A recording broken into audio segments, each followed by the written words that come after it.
Good afternoon. It's Loren Lockman. I'm coming to you from the Tanglewood Wellness Center in Costa Rica. And I'm here today with friend and guest here, Greg. Greg, how you doing? Good. Good. Now, you're appearing with me for the first time here. This is your 21st day, though, isn't it? Mm-hmm. And I know when you first got here, you were very willing to get on tape, and I was busy, and it didn't happen right away. And then you got to a place where you weren't really so interested in doing it at that point. That's true. Okay. Tell us just a little about what was going on for you, if you don't mind. Well, I actually came here already in an ulcerative colitis flare-up. Okay. So my body was already in the release mode. Right. But once I started fasting, I obviously stopped adding food in. Yeah. And it allowed me to start releasing what was already in there. Right. Right. And suffice it to say, the releases have been pretty constant and relentless, you could say. But it's funny, there are people, and you may be aware of this, there are people out there who claim that as soon as you start fasting, you stop eliminating. Any comments about that? I mean, I don't know, it seems to be pretty common. To eliminate. Yeah. Well, with the people that are here now, the people you've seen since you've been here, a lot of them haven't eliminated much while fasting. Shelley was eliminating. You've eliminated pretty much every day, right, for 3 weeks. And most of the others not so much, here and there sometimes. But what's true is that it depends on the person and what's going on for them. But obviously, your body eliminates what it needs to eliminate. Yeah. You've had plenty of experience with that. So you turned a corner about 4 days ago, right? And I think a second one since then. Talk to us about what's been happening for you.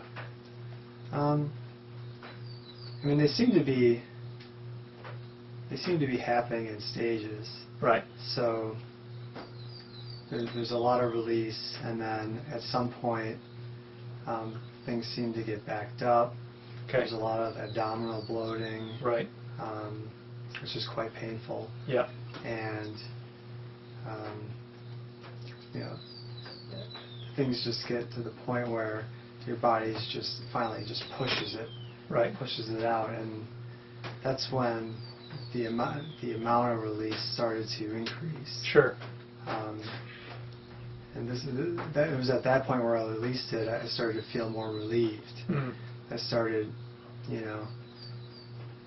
I felt the toxicity starting to leave my body. Right. I think it was about 4 days ago. I don't remember exactly which day it was now. But I came in here, you had just had a massive release. The first, I think, really large one, perhaps. And you said to me at that point, I mean, it was interesting because you told me, I think I actually initiated it by saying something like your energy is completely different, you look like a different person than you had the day before, and you said, yeah, I feel like a different person. Yeah. And then I think you had 2 days after that, maybe 2 days ago, another similar experience, Mm-hmm. where there would seem to be a significant shift for you. And it's interesting, it occurs to me because, again, with these massive releases, you may be aware, the experts in the medical community, I've read many experts who say there is no old material in the colon. Like, they do colonoscopies, there's nothing in there, and maybe they're right, maybe all this is coming from the small intestine, right? But obviously, again, you've eliminated some significant amounts of old waste. Yeah, I mean, you said I've lost 35 pounds. You have, right. And it certainly isn't all fat, muscle, and water. No. I think quite a lot of it is coming, from within. Yes, right. Unfortunately, we don't really have instrumentation other than weighing what's coming out of you, which we're not doing. There's really no instrumentation that can accurately, I mean, we could go back and sort of calculate later on how much of it was likely to be old fecal matter, but there's no easy way to tell when we do your weekly measurements because it's not telling us that. We'd have to, but clearly it's been quite a bit. And again, to put this in perspective, if you're watching, this is Greg's 21st day. Typically in 3 weeks, the average person will lose 21 pounds.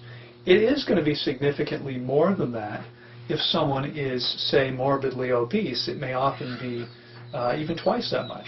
But needless to say, you didn't come in here morbidly obese. You came in here with more body fat than you needed. I think it was around 20%. Mm-hmm. You know, not optimal for a guy, but actually lower than most of the males that start out fasting here. Yeah. And yet you've lost 14 pounds more. And so again, I think you're absolutely right. A significant amount of that, I mean, probably at least 14 pounds of that, I'm sure, is old waste. So talk to us about anything else that's shifting for you. You and I have been talking about how often digestive tract issues are related to emotional issues, mm-hmm. right? Would you mind speaking to the whole emotional piece that's been going on for you?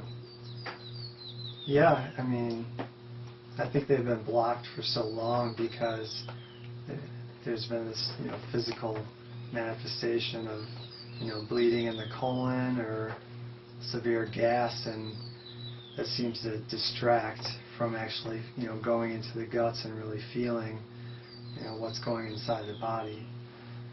Oh, interesting. I frankly had never thought about how the physical discomfort caused by some real physical issue might make it more challenging to get into your emotional center. Yeah. Interesting idea. Yeah, and another thing I felt was the energy start to flow. And so once the energy flows, that's when you start to get the bodily feeling back. Right. In your body. Yeah. And that's when things started to open up. That's when that release happened, where Yeah.